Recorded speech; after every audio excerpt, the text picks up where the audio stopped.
Hello, everyone. Here we are again for another episode of the Mavens Do It Better podcast, where we interview extraordinary experts that bring a light to our world. And the light in front of me today is Annie Parker. Hello. Hello, it's so good to be here. It's so good to have you here. And we're talking from sort of opposite sides of the world a little bit, or Kinda. Yeah. Where are you coming to us from today? Well, I'm actually waving at you from the future. So I'm over in Sydney, Australia. So that means technically, I think I'm somewhere between 12 and 15 hours ahead of you. So I can tell you that the sun is shining and it's a beautiful day. Hey, fantastic. I can't wait to get there. That's good. And I'm coming to you folks from Marina Del Rey here at Creative Maven HQ. So I'm so excited to have you on. And this was one of those where we've been sort of watching each other and interacting with each other on Twitter, of all places, bringing a little positivity to sometimes a little bit of a negative place. So I think we were just talking about how good stuff to be able to meet and say hello and connect. Absolutely. And look, every social media channel out there has its problems. And of course, Twitter, as we well know, isn't always the most positive and safe place, but there are absolutely wonderful friendships that I've created through Twitter, and I'm still just on that knife edge of saying I still love the place. Yeah. That's perfect. Well, I will make sure and put Annie's information in the show notes, of course. But one of the things we work definitely connected in is through Microsoft. I'm a Microsoft MVP, and you work at Microsoft. Will you tell everybody a little bit about your role there? Because I think it's super, super cool. Cool. Yeah, of course. So I've been at Microsoft for about 2 years now, and I work in the Microsoft for Startups team. So basically, this is a team of, a small handful of people around the world where we basically try and encourage founders to build on our cloud, use some of our tools and services, help them go through that scaling and build phase. And ultimately, what we're trying to do is to help startups sell through our channels. Mm-hmm. Now, what's in it for them? Well, there's lots of help. There's free cloud credits to build on Azure. There's access to people who can help on your tech stack and any problems that you might have on the build side, as well as on the go-to-market side. So we work with people's sales teams and business development to help them get ready to sell into an enterprise channel, which, for those of you who haven't sold an enterprise before, it's kind of like a Pandora's box of what the hell.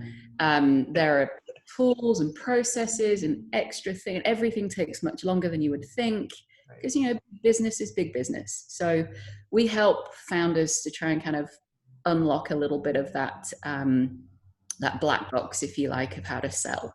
Yeah. And then ideally, if they're selling through into our sales channels to our customers and partners, everybody gets to win. Right.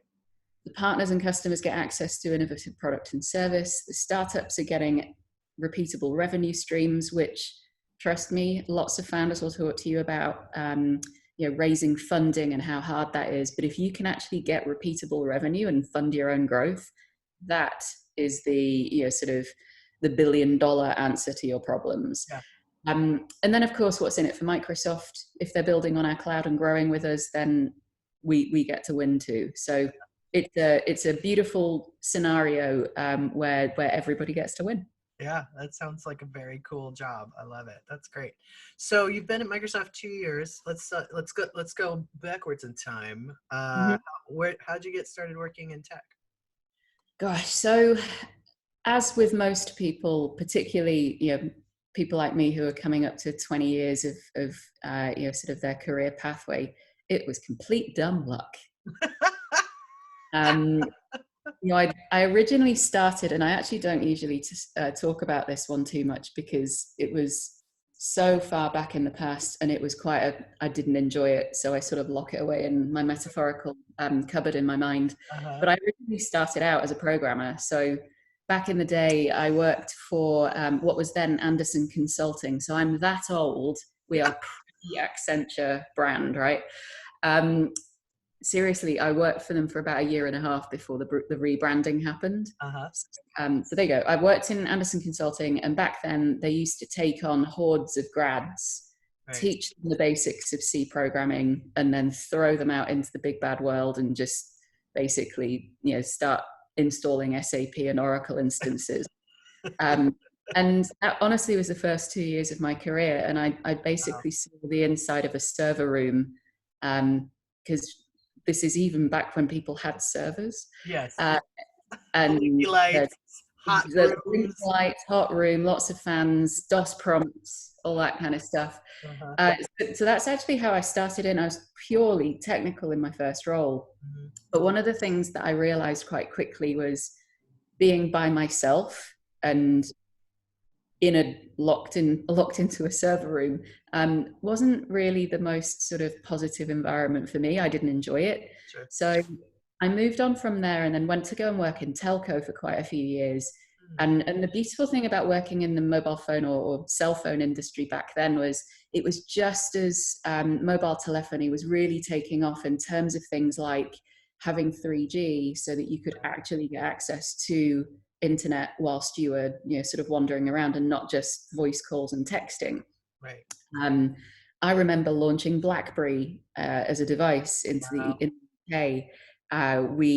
We were one of the first mobile phone companies over, so it was Vodafone in the UK. We did the first video calls and just all of this mobile telephony moving into having effectively a computer in your hand.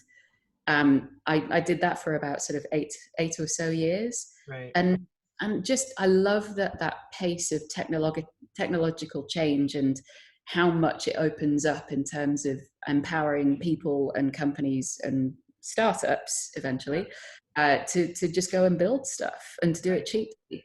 So it was about 10 years ago now. I was still in the telco sector, but I realized I'd kind of hit a bit of a brick wall. Mm-hmm. By the way, when I say I hit a brick wall, I am not the nicest person to be around when I'm not happy in my job. I turned into a bit of a terrorist. So, those people who are in meetings going, that'll never work. That's a stupid idea. We tried that before. Don't you remember? And it was a complete disaster. I was that negative ninny in the corner, just basically shutting everybody's ideas down. And that's not actually me. Yeah. I'm not that kind of person. I'm super positive and I want to see things work. So I kind of took myself out of the room and kind of stopped that. It's not very helpful. Right. I wagged my own finger at myself in the mirror and realized that I just wasn't happy in the job. So I needed to do something about it. Nobody else is going to do that for me. I need to be in charge of my own personal development. All of those irritatingly obvious statements that sometimes are really hard to see, and you only really see them when it gets quite bad. Yep. So I didn't know what else I was going to go do. And what I did in the meantime, whilst I was trying to figure that out, I decided to go and climb Mount Kilimanjaro with my dad, my brother, and 5 friends. Wow. And what I realized through that process was I need to be all in. Yeah. I need to be fully committed to a project or a program or work for me to feel like everything is firing on all of the cylinders. Yeah. What happened is I got to the top of the mountain, and right at the top, it's quite a gentle incline for the last sort of 200 meters ish. So you can see the sign when from quite far away. And I saw the sign, and I thought I would get hit with this rush of adrenaline, and I would sprint to the finish, and sort of celebrate and all that sort of stuff. And I didn't. I just got hit with this other wave of emotion of shit. That's over. It's done. What am I going back to? So I sat down and had a little sob. It was one of those moments where something that I was so emotionally invested in was no longer there, and I had nothing to replace it other than going home to a job that I didn't want to be in anymore. Yeah. And it was soul destroying. So I did what most sensible people do, not. I picked up my phone because there was at the time, and I'm pretty certain they've probably installed Wi-Fi kind of hotspots up there now, but you could actually get cell phone coverage at the top of the mountain. Oh, okay. I picked up my phone, turned it on, texted my boss and quit. Wow. And it was the most liberating moment ever. It was fantastic. I got down the mountain and I got this text back from my boss at the time saying, You may just be a tiny bit tired and emotional. So let's just talk when you get home. I'm like, nope, I'm done. I'm done. My mind is made up. You cannot change it. And I got back from that. And about sort of 2 or 3 months after I'd quit, they finally accepted my resignation. Thanks. I thought that was mine to give, not yours to Right, accept. right. Never mind. But thankfully, and I say thankfully because sometimes you just need to put it out into the universe that you're not happy and that you need something else. Yeah. So by saying I have resigned, I don't want this role anymore, what was really interesting was a whole ton of other opportunities started coming my way. Yeah. And a lot of them I said no to. So it was another kind of sales role or another marketing role. And I'm going, nah, it's not enough. I need something where I can feel like I'm genuinely wired in at a purpose and values level, not just that's Yeah. a nice sounding job. Right. And it was New Year's Eve 2011. My phone rang, and it was one of the colleagues from my team back in the UK saying, "Would you like to come and work for me?" And I said, "Well, this guy worked in the small medium business marketing team at the time. I used to work in consumer marketing." I'm going, "Not sure that's enough of a change." He went, "No, I've got this new gig. It's awesome. We're going to work with founders. And we're going to help them figure out whether or not their prototype or minimum viable product MVP is good enough to perhaps kind of be a business in the future, and they're going to get investment from us." It's basically a corporate accelerator program. But back then, I hadn't even heard of one of these things. Yeah, right. I mean, that sounds fascinating. Working with early stage founders, I am in. By the way, you do know that I've never done that before, and I've got no earthly idea what you're talking about. This guy's called Simon Devonshire, still a very good friend. He's going, "One thing that I've learned about working with anybody in business is good people don't stop being good. Yeah. So I don't see this as a risk. Come work for me for 6 weeks. If you're not happy and it doesn't work out, no harm, no foul." Yeah. 2 years later, the clock rolls forward, and I was head of operations for this accelerator program across the whole of Europe. We had 7 different cities where we were running these startup founder-driven investment vehicles with a 6-month kind of incubation process to help them build their businesses. And it was the best job until dot, dot, dot. I wasn't even looking. One Right. of the mentors that we'd sort of encouraged to get involved in the program in London had a buddy visiting from overseas, and he said, "Oh, do you mind if I bring him in and we do a tour?"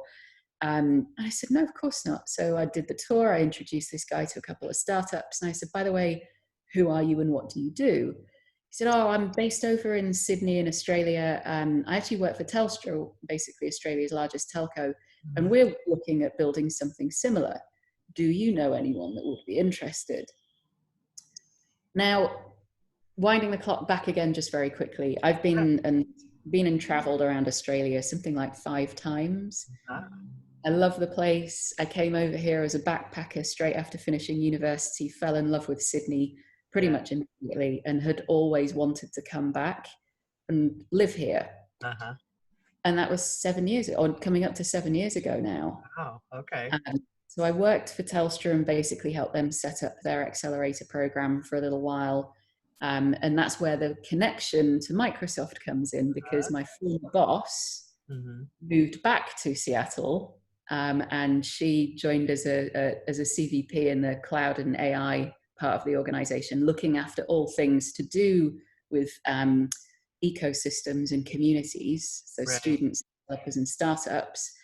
And she kind of tapped me on the shoulder a couple of years ago and said, "Want to come and play with startups again, but this time at Microsoft?" You don't say no to that. No, you do not. Wow. Wow. That's so cool.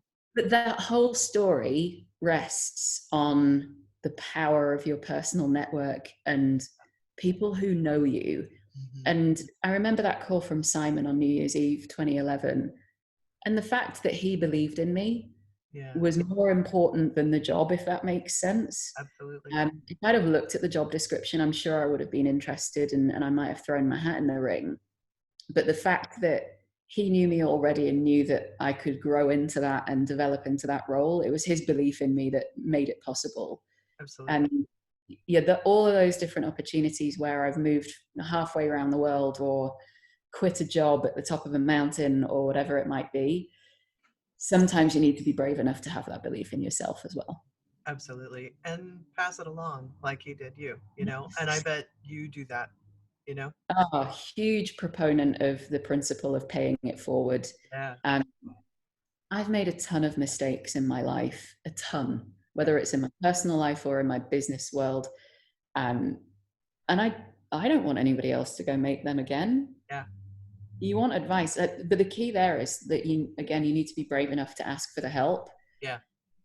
99.9% of the time when somebody asks me for help, I give it. It's not because I don't want to hide anything away or anything like that. It's just sometimes I actually don't have the answer.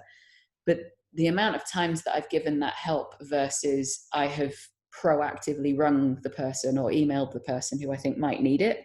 Mm-hmm. I don't know what people need at whatever time they need it. Yeah. I can't read minds. Yep. I can sometimes be close enough to a person because they're my friend and figure out what perhaps they might need. But Right. otherwise, you need to be brave enough to go and ask for the help. And I trust me, 99% of the time you will get it back, whatever you need. I agree with you 100%. Yeah. And it's something that we aren't accustomed to doing, you know? We just don't. It's not even suffering Well, in silence, you know? admitting that we're deficient in something, whether it's I just don't know how to do this, Right. or I don't have the connection to XYZ person, or I feel a little bit lost, and maybe it's more on the sort of self-care angle. All Mm-hmm. of these things. I had a business coach way back in the day. It was actually in that process bit where I was trying to figure out what I wanted to do post the telco career Right. and then moving into startups. That whole I don't know who I am and I don't know what I want to be when I grow up thing. And one of the best pieces of advice I got from this business coach was vulnerability is not a weakness. Yeah. And I keep saying that now, even 10 years later in startup land. And I think we do need to actually get rid of some of the bravado kind of white tech bro shtick of we're unbeatable and we're bulletproof, Mm-hmm. because no one is. And the truth is, our industry will be much better off Yeah. if we actually all admitted that. Mm-hmm. Yeah. No, I agree with you 100%. And so that kind of maybe leads into, I know you just had Microsoft Ignite the tour there in Yes. Sydney, which is awesome. And I had the pleasure of working with lots of folks on some of the diversity and inclusion programs over the last couple of years. And I know that's something that you care about as well and know a lot about. Can you talk a little bit about kind of cool things that happened at the tour, stories you want to share, Sure. and also sort of the global diversity programs there that you're involved with? Yeah. Definitely. So I'll start with the second question first. So within the Microsoft for Startups program, we've been deliberately over-indexing our time with partners who we know are doing great work in the diversity and inclusion space. So a couple of good examples. We've been working with Backstage Capital. So if anybody's listening and doesn't know of them, please go Google or Bing or any search engine of your choice. A lady called Arlen Hamilton, who's the CEO of that group. It's a VC fund initially, but they've now branched out into running their own accelerator programs as well. And they only invest in founders who are diverse. So you can't get money from them unless you have a diverse founder on your team. And I think that's just, we need to be, reweighting the fairness balance, because if you're a diverse founder, whether it's a person of color, a veteran, a person who's older than your average bear, or somebody with a disability, you are statistically way less likely to even get the meeting, let alone get the investment. And even if you just look at it down a lens of gender, globally, only 2% of the venture capital funding goes into female founders. Yep. So clearly, the game is not fair. Mm-hmm. And I'm now a huge proponent of stacking the deck hugely in favor of people who have not had the ability to get that influence, their network, the door opening, call it what you will. And a friend of mine used to use a phrase, which is talent is equally distributed, but opportunity is not. Yeah. We are trying to make sure that the best talent around the world that hasn't yet had that opportunity is given it. So whether it's working through partners like Backstage Capital, we've partnered with the Grace Hopper Foundation. We do work with a group here in Australia called Remarkable, which is funded by the Cerebral Palsy Alliance, and they work with founders and startups who have solutions that actually help people with disability. We're partnering through a lot of the AI for Good programs that Microsoft sponsors at sort of a corporate global level. So those are giving grants out to groups or startups that have technology that either supports improving the planet, improving conditions for displaced people around the world, and also for accessibility. And they actually just recently launched another one, which is super interesting, which is about culture.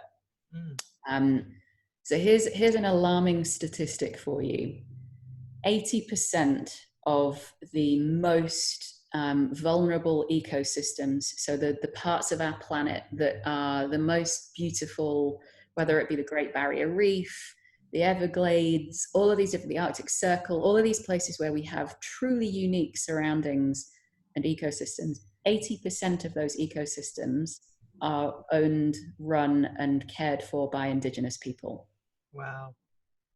Have a think about how much technology we have designed that might actually support indigenous people and cultures. I'm going to give you a clue. It's not very much.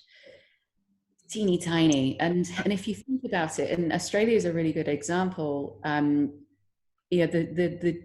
dating of how old indigenous culture has been literally the most. So Australia has the longest continuing indigenous culture on the planet.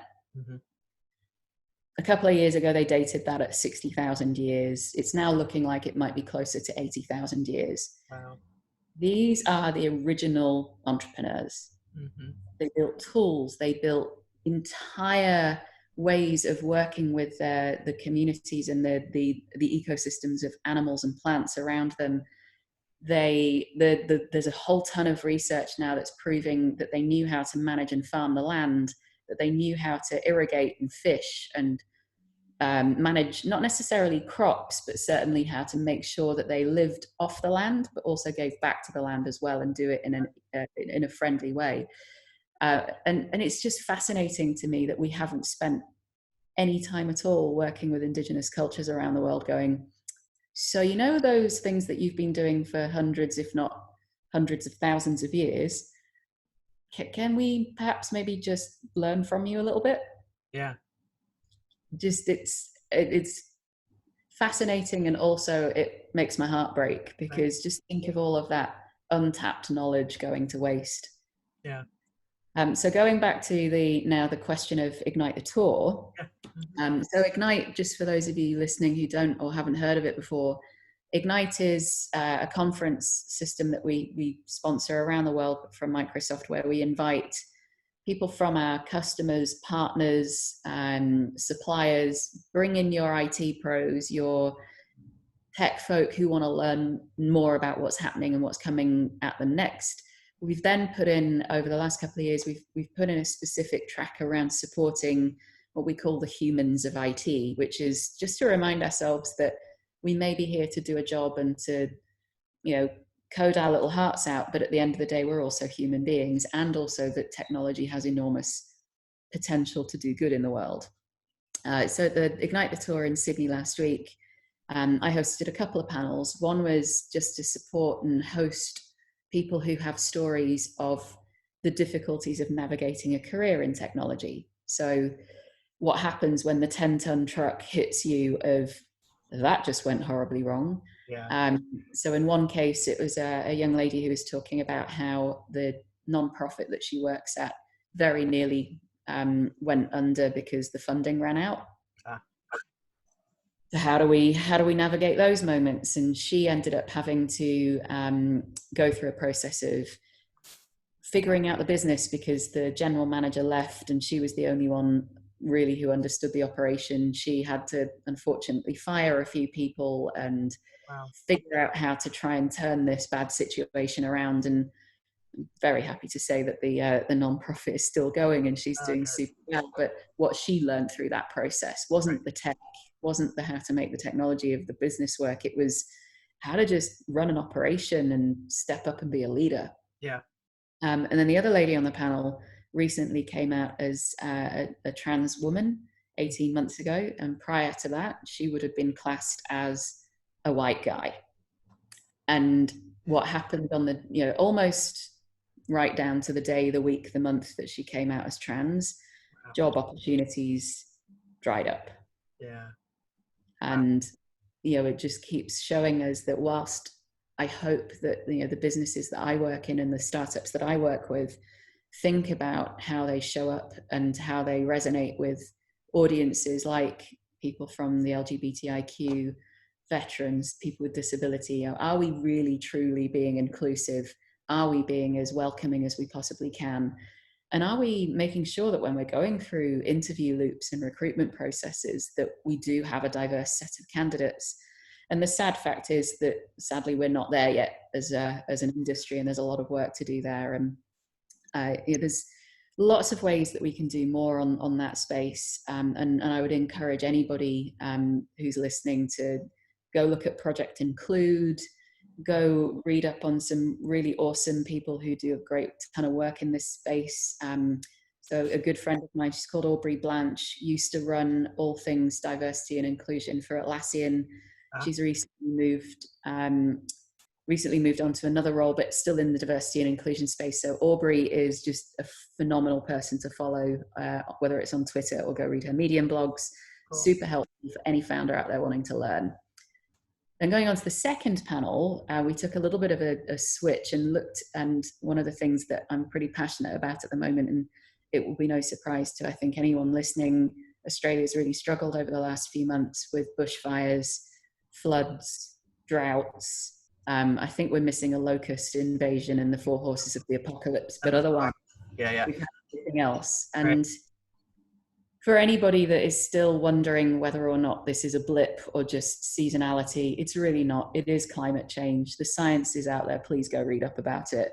But at a practical level, I wanted to host a panel which talked about the impact that the bushfires have had on communities and individuals, and then also to talk about how technology can make a difference and perhaps be part of the solution.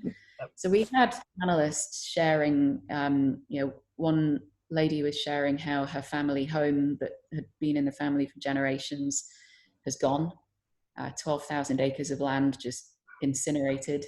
Another founder was on the panel with us who's an indigenous entrepreneur, and she was sharing it's not just about houses and property that's been decimated and destroyed, but indigenous land, rock art that's like I say, 60,000 years old, gone.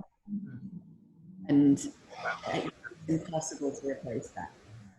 So the loss and the sort of, whether it's loss of life, loss of homes, loss of habitats, loss of animals, we've lost 1.2 billion animals in the bushfires in the last 3 months. Wow. She said billion. Yeah, a B, not an M, a B. Right. And it's, number one, it is heartbreaking. Yeah. Number two, how do you come back from that? And maybe we don't. Maybe it's what we used to have is never going to grow back. So we have to care for what we have left. Yeah. And the good news was we did share an awful lot of thoughts and ideas how we could, for when a crisis does hit again, how might we manage that better through using technology, through using AI and drones perhaps to be putting fires out rather than putting people in front of fires. When you've got a raging inferno and 60-meter high blazing fire, we shouldn't be putting humans in harm's way of that. And fascinatingly as well, and this was fascinating for me because I didn't know this until I got to Australia, quite a lot of those firefighters are volunteers. Wow. They're not Yeah. You know, the people who live in, you know, rural areas of Australia, and they're the first people who get to go and fight these fires. It's volunteers. Yeah. There's so much opportunity, I think, for technology, whether it's in the artificial intelligence space or drones or even prediction. Right. How do we predict where these fires might be before the terrible conditions flare up again? So yeah, those are some of the panels we hosted, and hopefully folks listening can kind of get the gist of my role at Microsoft, the Microsoft for Startups team. We care about that blend between, it's not just tech for technology's sake. You know, Hmm. we really want to encourage people to understand that the technology can have a huge amount of purpose Yeah. and to solve genuine problems. Yeah, absolutely. It's every piece of technology, everything that we get our hands on, these phones and these surfaces and all this other stuff. It's the other thing is that they all started from an idea of somebody's dream of a way to help somebody else, right? And so I think, that's that storytelling piece that sometimes we miss, right? Of connecting it back to humans. And I think, you know, if all, we used to have this phrase back in the program in London that I mentioned that I first started out on 10 years ago. Yeah. We often saw founders coming in pitching an idea, and we would go, that is a great piece of technology looking for a problem to solve. And I think anybody out there who's got a really cool idea, Yeah. ask yourself this: is it solving a problem? Yep. Is it solving a problem that lots of people have? If the answer to those two questions is yes, then you might have a business. The third question, and this is the hardest one, is will people pay money for it? Yes. Now, Yeah. if you get a triple score on that, go right ahead, go build it, make the world a place. Yes. Trifecta, place your bet. Yeah, for sure. Oh my goodness. Where are you from originally? I'm originally from the West Midlands in the sort of the middle part of England, Okay. Yeah. but I grew up in Yorkshire and Scotland. So my dad used to work for one of the supermarket chains in the UK, Okay. and he was kind of like one of their managers who was a problem solver. So Uh-huh. they would around and send him to lots of different cities and places in the UK to go. And I've lived in so many different places growing up. I think it was something like 9 Yeah. different houses. And I think that's one of the things that sort of threaded through my career and my personal life as well over the years. I love traveling. I'm not very good at sitting still for very long. Yep. Um, I have just bought a house here in Sydney, though. I'm staying. Um, Congrats. Yay. but I do love traveling. So the whole learning about the world and really wanting to sort of travel to as many places as possible, Yeah. I think that got sort of instilled in me as a kid when we moved around so much. Sure. That's so funny. When as you and I've been getting to know each other on Twitter and talking back and forth and stuff, and it's so funny. My father worked for J.C. Penney's department store, and he was a fixer too. Like he would make stores better. And so I moved around a bunch when I was a kid as well. So there is something about that gives you, I think, the travel bug. It can also maybe help you with sort of that, razzle dazzle. I'm coming into town. I need friends. Like me? Don't you like me? Yeah. Yeah. You It's know? also, I think it taught me resilience as Yeah. well. Yeah. Which it's okay to feel a little bit awkward or out of your depth or anxious because you don't know anyone yet. Right. But don't just remind yourself this too shall pass, right? Yeah. Being the new girl in class or the new boy at school Yep. just quite quickly. You Yeah. just need to step in and throw yourself in there and go and chat to a few people, and then Yeah. literally, days and weeks and months later, you will very quickly forget that you used to be the anxious kid in the room. Yeah. Um, but yeah, I do find it fascinating how travel also keeps you quite grounded. Hmm. Um, So I've been the last couple of years, I have a travel buddy back from England who we pick a random country to go meet in every year. And we Yay. do weeks in that place. So I think so far we've done Nepal, Vietnam, Argentina, Sri Lanka, and we've just about to book our next one. In fact, we were just talking about it this morning, going to Nicaragua. Okay. Good for you. Yeah. The country number 63. Wow. That's good. That's so good. I was just, Joel Olison? Yes. SharePoint? Yeah. He was just on the podcast and we talked a lot about travel and countries and stuff too. So yeah. So I if you weren't connected with him to talk about travel and some of the things he does, I follow Joel on Twitter, so yeah. He's got a travel blog, which I didn't even realize. Yeah. actually, I keep thinking I should write one of those one day. Yeah. Well, I was in Ignite the Tour in Joburg 2 weeks ago. Yep. I got to go back to a hotel I stayed at 11 years ago with my best friend when we did a Oh, 6-month world trip. And wow. it's so cool to just go back to somewhere that you've been to, Yeah. but a decade later. Oh, yeah, completely. Yeah, that's fun. Yeah, I got to go to South Africa and hang out with Tracy and Alistair and all of those lovelies last year myself. So for the first time, yeah. Huh. Similar things here. I was like, that doesn't surprise me so much at all. So that's very cool. Well, I'm gonna bring in the last question because I've had you on Cool. for a bit. Yeah. So I was like, but I could keep talking to you for like 2 hours. I'm like, I have so many other things I want to ask you, but uh you know what? Before I do that, you work for Microsoft. You were doing all these different things. What's your way to unplug? What makes you happy to, you know, relax and all of that kind of stuff? I am a simple child. It's very, very simple. I go for a walk with my dog. Ah, yes, yes, And I've noticed as well that when I am on a longer trip, sort of anything more than about 7 days, yeah. I literally start hanging out in parks and accosting people saying, can I just cuddle your dog for a second? We were in New York. A couple of, I think it would have been in about late January, early February this year. Okay. So it's cold out, right? Yeah. It's Sure. in New York.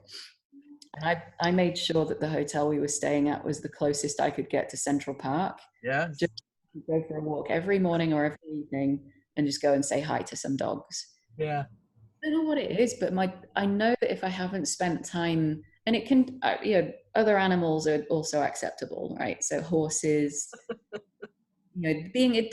just being with other sentient beings, I just think it calms me down and it Yeah. chills me out, gives me that moment of peace Yeah. because you talk, you don't have to show off your presentation skills. You just need to do. Right. Yeah. One thing that was amazing, if Yeah. you've not seen, and if you're ever next in Seattle, there's this sort of wildlife kind of sanctuary. It's about an hour and a half north of the city, Yeah. and they have a pack of wolves there, and you can literally go and hug a wolf. Wow. I will send you a photograph of it in a Okay. second. One of the spiritually beautiful things I've ever done. Wow. It's this animal that could kind of rip your throat out if it wanted to, but they Right. choose not. They're in harmony with us and we're in harmony with them, and just this whole it was genuinely beautiful. So Yeah. I actually did do that because it was a long trip. I'd been away or I knew I was going to be away for 2 weeks, Mhm. and we'd also just done a big partner conference in Vegas, Yeah. probably within the first 3 or 4 months of me joining Microsoft. Uh-huh. And I booked this in deliberately in the middle of the trip so that I could just do something that would help me tap out. Yep.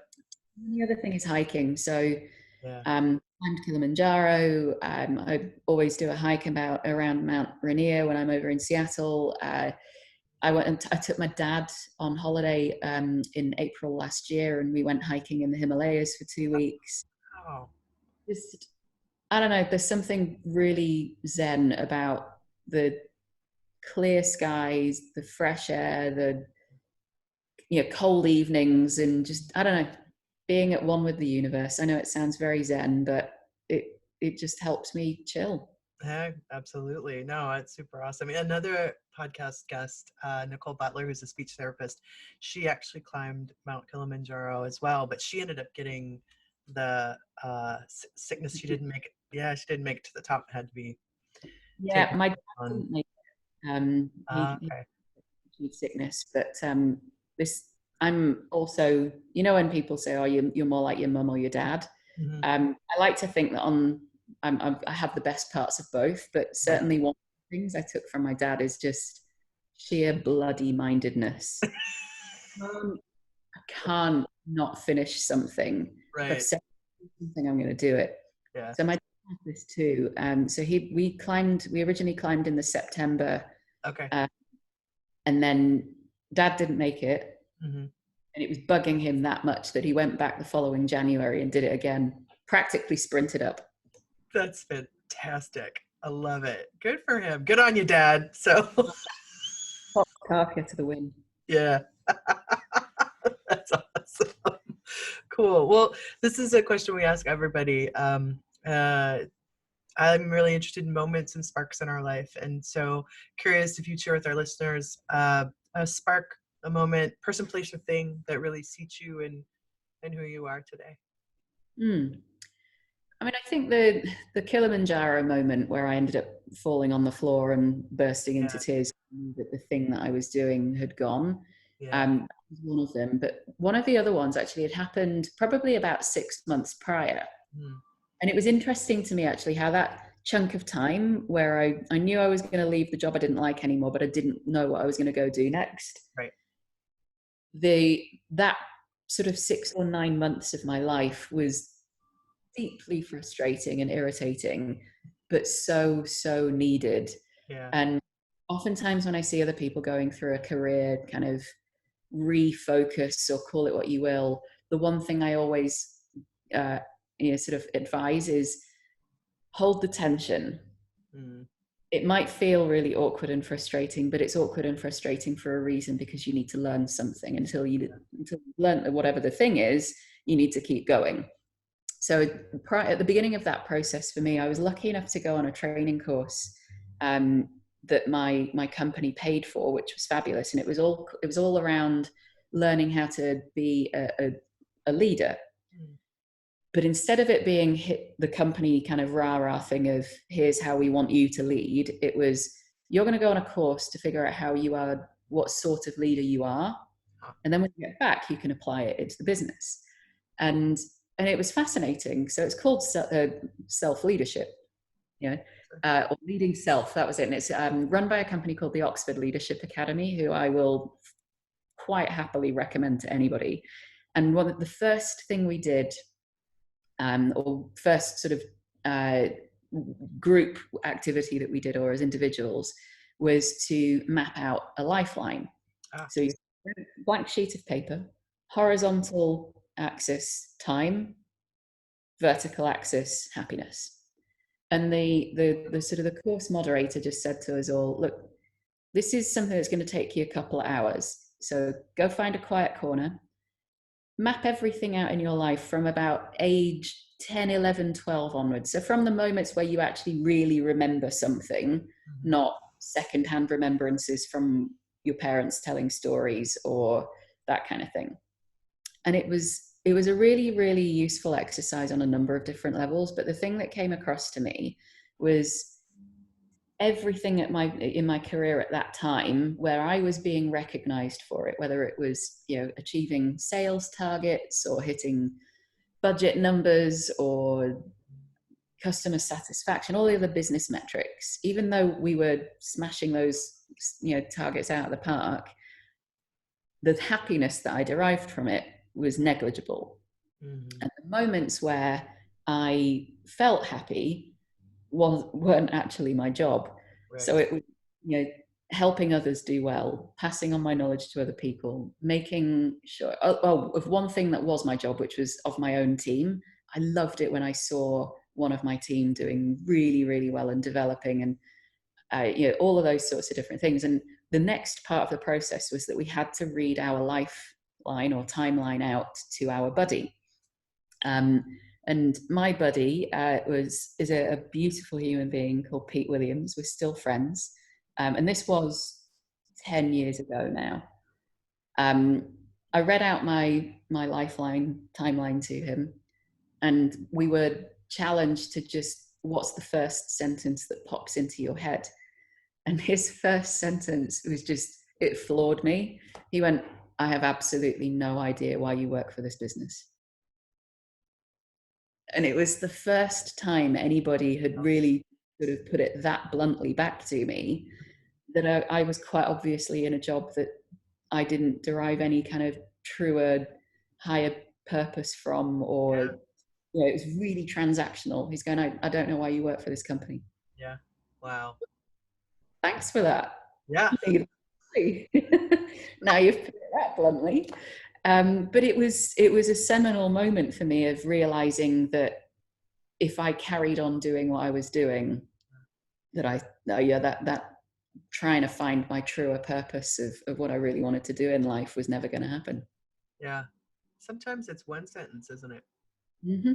One word, one something, one person, you know? And sometimes it takes a complete stranger to help you see it as well. Yeah. Even close friends sometimes they're like, really? And you're like defiant or whatever. And yeah, sometimes it does take that. What a cool moment. Thank you for sharing that with everybody. Yeah, absolutely. Uh, everybody, I'm going to definitely put, Annie had a lot of wonderful links and folks that she mentioned. So we'll make sure and put those in the show notes for you as well. I'm so pleased to finally get some of this time with you and love what you're doing in the world. So thank you for helping startups. Thank you for helping everybody. Look, I get so much joy out of it. It sort of almost doesn't feel like a job. So Hey, I'm very lucky.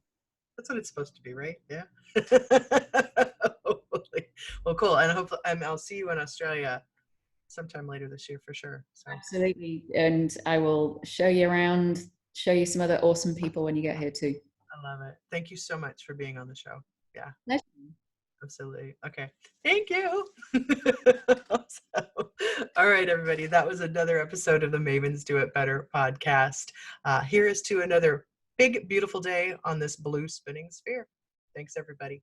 Take care.